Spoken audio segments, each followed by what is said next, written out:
This video is an affiliation with Collingwood Insurance, but more on them later. Today I'm going to talk about the benefits of going to a lower gear when you're approaching junctions. So I'm about to approach an open roundabout, open meaning that you can see really early whether or not you can go. So I think that second gear in about 15 miles an hour, 10 to 15 miles an hour is going to be appropriate. So quite early, I start slowing down and I start going into second gear, lifting the clutch up to the bite point so it's smooth. Going down to second gear has helped me slow down, but now I'm also ready to go. So now I can see that car is not coming round, I can get on the gas pedal and go straight away. There's nothing left for me to do apart from press the gas. If I didn't have my gear ready, I would have to be changing gear after my decision, making my decision old, making it take me longer to do the junction.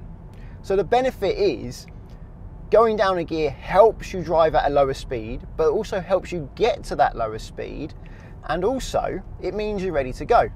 But I'm about to approach a closed junction up here, a closed mini roundabout where you really can't see until you get to the very line of the junction, or the line has faded on this occasion. You can't actually see the line anymore.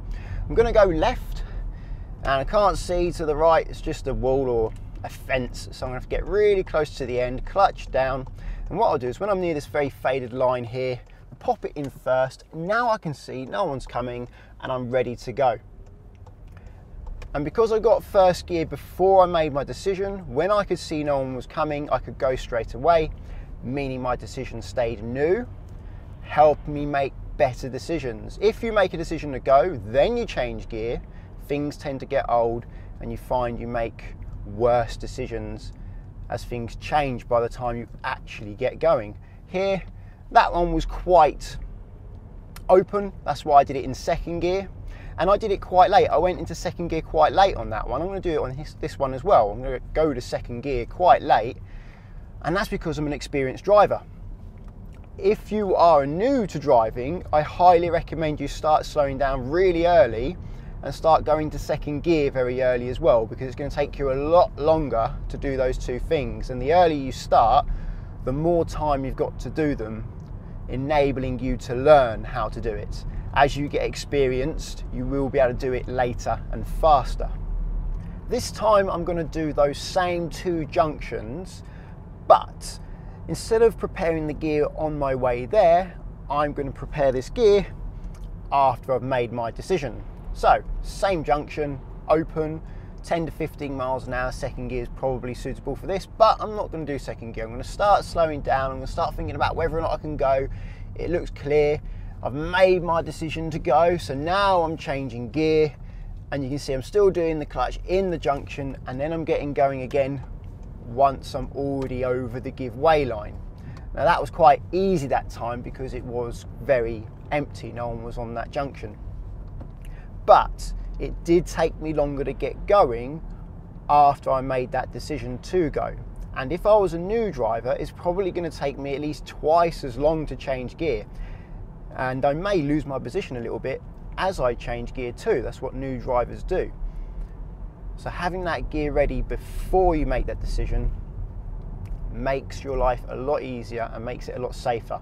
I'm going to do the same thing again on this closed junction, going left. So mirror signal left, start slowing down, cannot see to the right at all, so I'm going to get very slow. I'm not going to bother changing gear, just push the clutch down, start looking. Oh, it looks clear. Now I'm going to change gear, now I'm going to use the gas and the bite point, now I'm going to get going, and that decision is only getting older. And you're more likely to get the gear wrong. That's actually probably the most important part of this whole thing. You're more likely to get the gear wrong because you're going to feel rushed to do the gear. As you know, you've got to go now. You've made your decision to go. I need to go now, but the gear's not ready. You rush your gear and then you probably get the gear wrong. You might want first gear and you end up in third gear. You might want second gear and you end up in fourth gear. So if you keep going into the wrong gear, it probably hasn't got anything to do with your ability to move the gear stick. It's probably because you keep putting yourself in a position where you have to rush. Most new drivers struggle to slow down and change down gears at the same time. Generally speaking, they'll lose their position because they're focusing on the gear change. They stop thinking about their position and the car starts to drift to one side or the other. But they also come off the brake as soon as they press the clutch down. It's quite normal for new drivers to do that. They clutch down and come straight off the brake and they're no longer slowing down. So whilst they're changing down a gear, the car is staying at that same speed, which is probably too high for the junction. Or even worse, if they're going downhill, they could be speeding up whilst they're trying to change down a gear. Here's an example. So I'm going down quite a steep hill and I'm approaching a mini roundabout. So here's an example of what a new driver will normally do when they attempt this downhill mini roundabout. We're going left, so mirror signal left, they'll start braking, they'll start to slow down a little bit, as you can see I'm slowing down a bit, then they'll clutch down off the brake, start trying to do second gear. Now they're speeding up again and they have to brake when they get there, or the instructor has to take control. So as you can see, that wasn't very safe. Not only did I start speeding up towards the junction, but because the car was speeding up, suddenly I had so much less time to change gear. So you have to learn to brake and change down gears at the same time. And what I tend to do is I tend to keep new drivers away from hills until they've got some basic grasp of how to control the car. And I would certainly like them to be able to brake and change down gears at the same time. That is a big bump. Ooh, just about missed it. I'd certainly like them to be able to brake and change down gears at the same time before they start doing hills. This is how I can help new drivers get better at using the brake and changing down gears at the same time. It's quite normal for new drivers to come off the brake the moment they press the clutch down because they're used to coming off the gas when they press the clutch down. That's why. What I get them to do is when the car's not moving, I get them to press the brake pedal and hold the brake steady and literally just get used to pushing the clutch down and bringing it up slowly without moving the brake pedal at all. Clutch down, wiggle the gear stick if you like. Don't put it in gear because obviously you don't want it in gear when you bring the clutch up. And then gradually bring the clutch up and just keep doing that. You'll find at first what a lot of people will do is they'll clutch down and they'll come off the brake, and it will frustrate them because they don't realize they're doing it.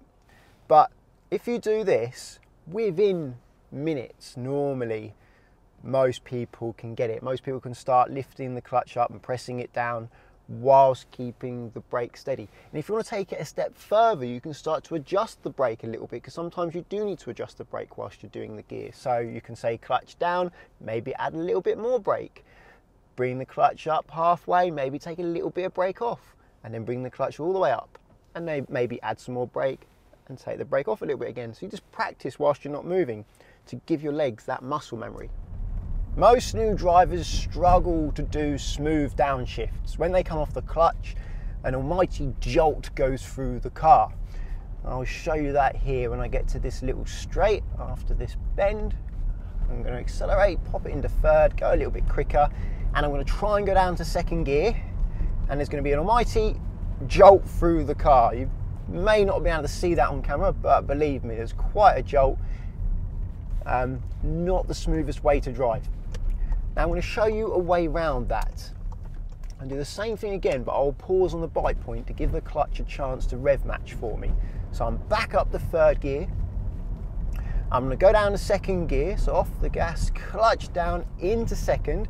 As I lift the clutch, the revs will start to rise. When they start rising, I'll hold the clutch steady, holding the clutch steady, holding the clutch steady, holding the clutch steady. Now they've stopped rising, I can come off the clutch fully. And that's how you stop that jolt. The clutch rev matches gently by you holding it on the bite point. If you don't do that, you'll get that jolt through the car. You know when the clutch is connected and it's rev matching because the revs start to rise. You know when the clutch has finished because the revs stop rising. They've finished rising. They'll start coming back down again. You don't necessarily want to stare at this dial. Instead, what you can do is listen to the car. It normally starts to make a ooh sound when the clutch is connected. I don't know if you'll be able to hear it. I'll try it again. So I'll go into second gear and it's making that sound now, and it's finished, so I can come off the clutch. It kind of went ooh like that. If you're in the car, I'm sure you would be able to hear it. It is quite subtle, and modern cars are quite refined. They're not exactly noisy these days. When I'm teaching someone junctions for the first time, I don't get them to change down gears and brake at the same time. It's just too much, doesn't often lead to very much success. I get them to slow down really early at first. Too early, way too early, but it enables them to learn. So here's a junction coming up now. I'll get them to use the brake and get it down to below 15 miles an hour, somewhere between 10 and 15. Then they've got plenty of time really early to go to second. So go to second gear and bring the clutch up. And then they got time to make that decision.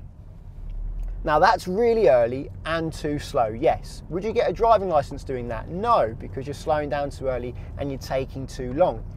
But it's a good way to learn how to do it. It gives my pupil time to learn that brake pedal, to use that brake pedal gently.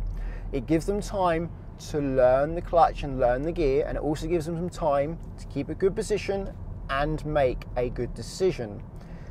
With practice, they make that quicker. They just get quicker naturally. I rarely have to encourage them to go faster. They'll naturally get quicker at it on their own accord. So here's a closed junction coming up now. I'll get them to check their mirrors and signal. Then I'll get them to focus on the brake. I'm going to say, don't worry about decision yet. Don't worry about gear change yet. Just get that clutch down so it doesn't stall and get the car really slow. Get it below 5 miles an hour so you're walking. Now select first gear and now make a decision. And if I break it down like that for most people, it enables them to absorb and learn every step and gain skill at using all those pedals. And after a bit of practice doing it like that, they can then start to put it together. They can then start doing this. Braking, now at the same time as braking, hold the brake steady, clutch down into second, bring the clutch up whilst you're still braking. And now you can make a decision. Looks good, get on the gas pedal and we get going. It's important to remember new drivers can't do everything as proficiently as an experienced driver can. So give them time. They will be slow at first, but they will get there. If you try and make them do things quickly, it tends to lead to bad experiences. It tends to lead to stress. And overall, I find the learning process just takes longer and you're at higher risk as well. Something that's very important to know is when to go into those lower gears. For second gear, I recommend you go into second gear when you're less than 20. You can select second gear when you're much more than 20. You can do it at 40, 50 miles an hour sometimes, but it's not good for your gearbox and it's a lot of work for your clutch and it's unnecessary. First gear is the tricky one. There's a lot of cars that won't allow you to select first gear until you are nearly stopped, certainly less than 5 miles an hour. Therefore, it's a good idea to get into the habit of slowing the car down to below 5 before you select first. If your speed is above 5 miles an hour, you're probably better off still using second gear. If you try and select first gear when you're at any speed, say 10, 15 miles an hour, it does put a lot of strain on first gear's synchromesh, and your gearbox won't last as long and it will only get more stiff with further use. There are some junctions that you can do in third gear, but if you're going to do a junction in third gear, you generally want to keep your speed above 20 or at least 20 miles an hour. Some cars will go as slow as 10 miles an hour in third, but a lot of cars won't go less than 15 miles an hour in third. And if you're at that very bottom of third gear, you're not going to have much power when you get going. So only use third gear if it really is quite a quick junction where you're maintaining at least 20 miles an hour. There is a way you can change to lower gears at high speeds without putting a lot of pressure on the clutch or the gearbox, and that is via rev matching. So just coming into a 40 now, and I'm going to go into second gear at close to 40 miles an hour. So I'll speed the car up, and by adding a load of gas before I lift the clutch up, I'm at 37 miles an hour now. Watch. Load of gas, rev it up, now and come off the clutch quite quickly. Doesn't put strain on the clutch or the gears. But that's very hard to do that. It's not necessary, it's more for the driving enthusiast. I have a video in the top right hand corner of the screen for rev matching and heel and toe. I'll do that now actually. I'll heel and toe, it's mirror signal, going right, braking at the same time as braking, brush the gas with the side of my foot to bring the revs up, and I've got to stop on this occasion anyway because someone is coming around the roundabout. So back down to first and I'll get going. But it's very important to mention that rev matching isn't necessary, and you can drive a modern car perfectly well without needing it. It's just nice for driving enthusiasts to bring their driving skill to the next level, if that's something you're interested in. If you think the video helps, please give it a thumbs up and check out Collingwood and Confused in the description. Collingwood are really good if you're looking to insure yourself on a friend or family member's car, because you can insure yourself on their car without affecting their policy and risking their no claims bonus. There's long-term policies available and short-term policies. If you cancel a long-term policy, you do get a pro rata refund for what you haven't used. So if the long-term policy works out cheaper, it may be worth going for it, because you will get your money back for the amount of policy that you didn't use. Via the link, there's up to 35% off and £20 Amazon gift card as well. Using that link does support this channel. If you want to insure your own car, I recommend checking out confused.com. There's a link in the description to confused.com. Again, that supports this channel, so thanks very much if you use that link.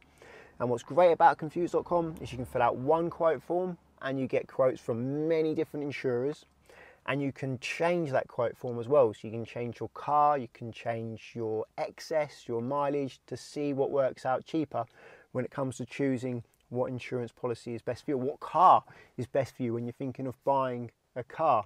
So say using that link does support the channel. If you want to get my future videos, please subscribe, and until the next one, cheerio.